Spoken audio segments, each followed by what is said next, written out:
Hello friends, welcome to my YouTube channel. आज के इस वीडियो में जो आपका सियासत एससीएम का एग्ज़ाम होने वाला है 23 जुलाई से 30 जुलाई के बीच में, तो इस वाले वीडियो में सियासत एससीएम की परीक्षा के लिए जीके जीएस के टॉप 30 क्वेश्चन इस वीडियो में डिस्कस करेंगे। तो वीडियो काफ़ी इंपॉर्टेंट है आप लोगों के लिए, तो इस वीडियो को पूरा ज़रूर देखिए। वीडियो अच्छा लगे तो प्लीज़ वीडियो को लाइक और शेयर जरूर करें, और जो भी हमारे नए बच्चे हैं, जिन बच्चों ने चैनल को सब्सक्राइब नहीं किया है, तो प्लीज़ चैनल को सब्सक्राइब करके नोटिफिकेशन बेल ऑन करना ना भूलें। तो चलिए वीडियो को स्टार्ट करते हैं। आज के सेशन में पहला क्वेश्चन, भारतीय संविधान ने भारतीय महासंघ की योजना किसके संविधान से ली थी? तो भारतीय संविधान ने भारतीय महासंघ की योजना कनाडा संविधान से ली थी। तो कनाडा आपका करेक्ट आंसर हो जाएगा, यानी ऑप्शन बी। भारतीय महासंघ की अगर हम बात करें तो भारतीय महासंघ कनाडा के पैटर्न पर आधारित है, जो एक मजबूत केंद्र के साथ फेडरेशन है। केंद्र में वेस्टिंग रेजिडोर शक्तियाँ, इसके बारे में जान लीजिए आप लोग। केंद्र द्वारा राज्य के राज्यपालों की नियुक्ति, ये सरकार की एक दोहरी प्रणाली है जो विभिन्न स्तरों पर विभिन्न शासन के मॉडल से संबंधित हैं। राज्य स्तर पर क्षेत्रीय सरकार और राष्ट्रीय स्तर पर केंद्र सरकार, यह भी फैक्ट आपको ध्यान में रखना है। बात करेंगे अगले क्वेश्चन की। अगला क्वेश्चन देखिएगा, जब किसी वस्तु को तरल में रखा जाता है तो उस पर ऊपर की ओर बल लगता है, जिसे खाली स्थान बल कहते हैं। इसे हम कहते हैं उत्प्लावन। तो डी ऑप्शन करेक्ट हो जाएगा। बात करें उत्प्लावन की, किसी तरल पदार्थ में किसी वस्तु पर लगने वाले कुल ऊर्ध्वगामी बल को उत्प्लावन कहते हैं। यह आपको ध्यान में रखना है। यदि उत्प्लावक बल उसके भार से अधिक है तो वस्तु सतह पर ऊपर उठेगी और तैरने लगेगी। यदि उत्प्लावन बल उसके भार से कम है तो वस्तु डूब जाएगी। उत्प्लावन एक बल है जो किसी वस्तु पर कार्य करता है, जिसके कारण वह ऊपर उठती है या ऊपर जाती है। यह भी आपको ध्यान में रखना है। अगला क्वेश्चन देखिएगा। अगला क्वेश्चन है गाइस कि कार्योजेनिक है। देखिए, कार्योजेनिक है बहुत कम तापमान का वैज्ञानिक अध्ययन। तो सी ऑप्शन करेक्ट हो जाएगा। चौथे क्वेश्चन की बात करेंगे। चौथा क्वेश्चन हमारा है, प्लास्टर ऑफ पेरिस बना होता है। तो प्लास्टर ऑफ पेरिस जो है ये जिस्पम से बना होता है। तो जिस्पम आपका करेक्ट आंसर हो जाएगा। ओके, प्लास्टर ऑफ पेरिस की अगर हम बात करें तो प्लास्टर ऑफ पेरिस का निर्माण 432 के यानी 150 डिग्री सेल्सियस से 300 डिग्री एफ पर जिस्पम को गर्म करके किया जाता है। 423 के पर जिस्पम को गर्म करने पर यह पानी के अणुओं को खो देता है और कैल्शियम सल्फेट हेमीहाइड्रेट बन जाता है। यह भी फैक्ट आपको ध्यान में रखना है। नेक्स्ट क्वेश्चन देखेगा, पांचवा, दक्षिण गंगोत्री ये कहाँ पर स्थित है? तो दक्षिण गंगोत्री जो है ये अंटार्कटिका में स्थित है। तो अंटार्कटिका आपका करेक्ट आंसर होता है, यानी ऑप्शन डी। बात करें दक्षिण गंगोत्री की, दक्षिण गंगोत्री अंटार्कटिका में स्थित भारत का पहला वैज्ञानिक आधार केंद्र था, जो भारतीय अंटार्कटिका कार्यक्रम का हिस्सा था। यह दक्षिण ध्रुव से 2500 किलोमीटर यानी 1600 मील दूरी पर स्थित है। यह भी फैक्ट आपको ध्यान में रखना है। ठीक है, अगला क्वेश्चन देखिएगा। वर्ष 1939 में सुभाष चंद्र बोस किसे हराकर कांग्रेस पार्टी के अध्यक्ष चुने गए थे?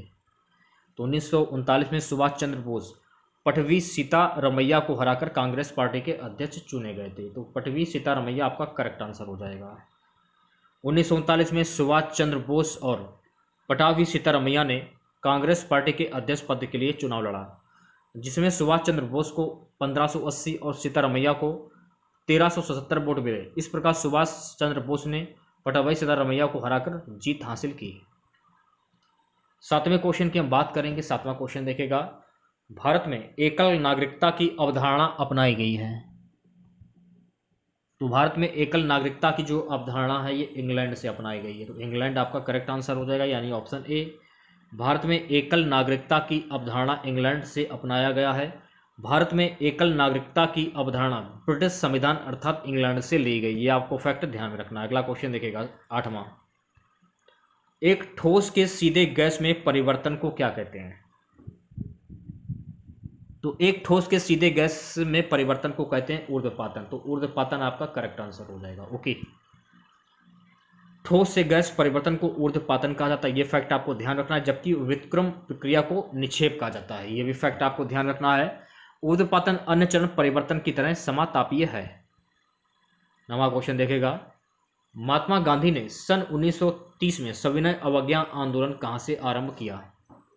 तो महात्मा गांधी ने सन 1930 में सविनय अवज्ञा आंदोलन दांडी से आरंभ किया। तो दांडी आपका करेक्ट आंसर हो जाएगा।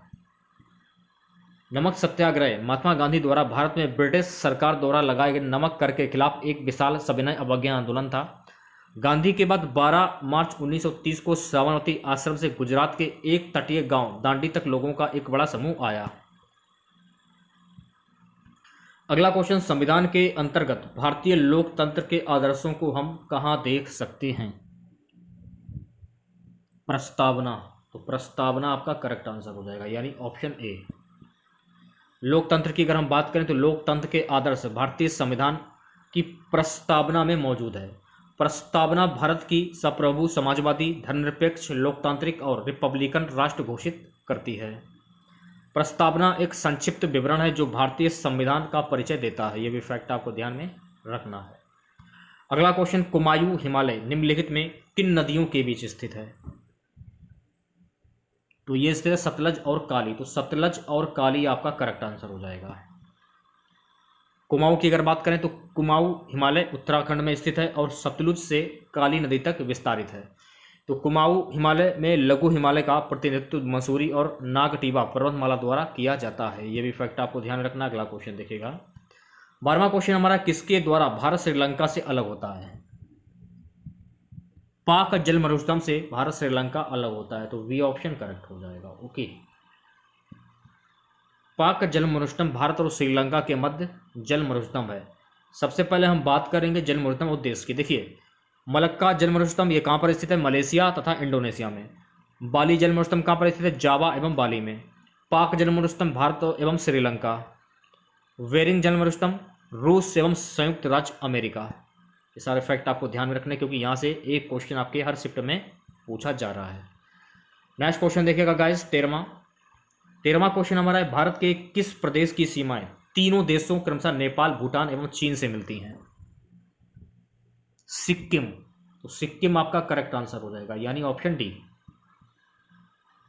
सिक्किम की अगर हम बात करें तो सिक्किम एक पूर्वोत्तर राज्य है जिसकी सीमा उत्तर में चीन, पूर्व में भूटान और पश्चिम में नेपाल से लगती है। ये सबसे कम आबादी वाले भारतीय राज्य में से एक है। ये भारत का दूसरा सबसे छोटा राज्य है, ये आपको ध्यान में रखना है। सिक्किम जैव विविधता से समृद्ध है और भारत की सबसे ऊंची चोटी कंचनजंगा का घर है। ये भी फैक्ट आपको ध्यान में रखना है। सिक्किम का सबसे बड़ा शहर और राजधानी जो है वो गंगटोक है। यह भी फैक्ट आपको ध्यान में रखना है।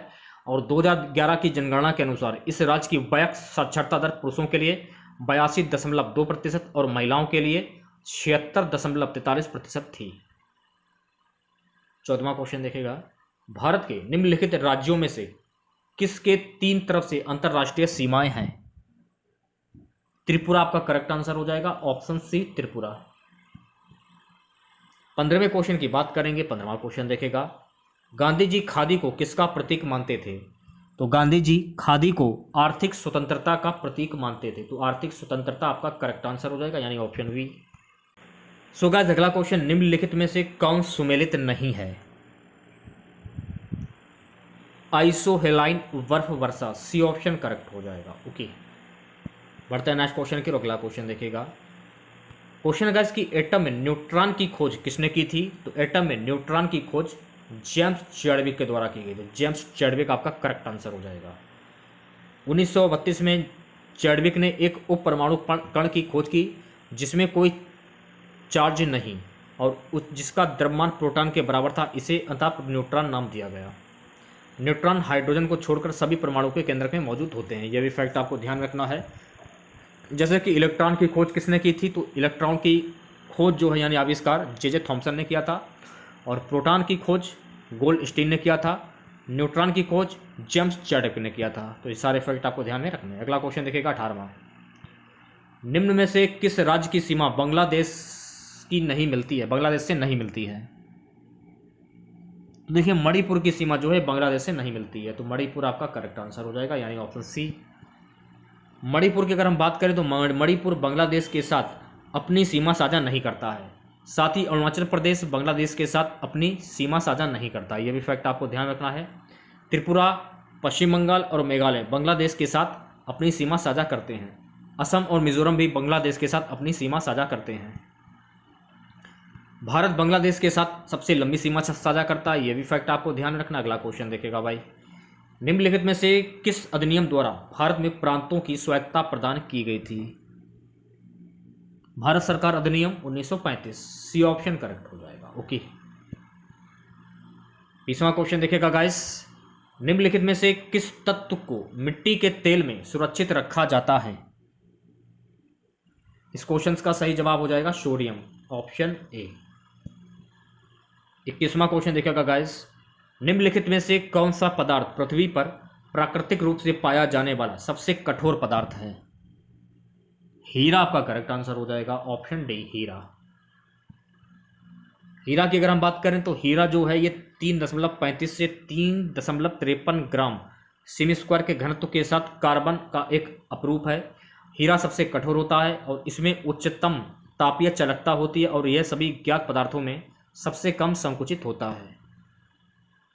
22वां क्वेश्चन देखेगा गाइस, निम्नलिखित में से कौन सी चट्टान प्रणाली भारत में नवीनतम है? तो डी ऑप्शन करेक्ट हो जाएगा और गोंडवाना। भारत में गोंडवाना चट्टान प्रणाली नवीनतम है और गोंडवाना शब्द का नाम गोंड जनजाति के नाम पर रखा गया है, जो मुख्य रूप से तेलंगाना, आंध्र प्रदेश और मध्य प्रदेश राज्यों में स्थित है। इस चट्टान प्रणाली में विशाल कार्बन भंडार हैं। इसमें भारत में 98% कोयला भंडार है, ये भी आपको फैक्ट ध्यान में रखना। अगला क्वेश्चन देखेगा, सो गाइस 23वां क्वेश्चन हमारा है, निम्नलिखित युक्तियों में से किसको मोटर गाड़ियों के इंजन को ठंडा करने के लिए प्रयोग में लाया जाता है?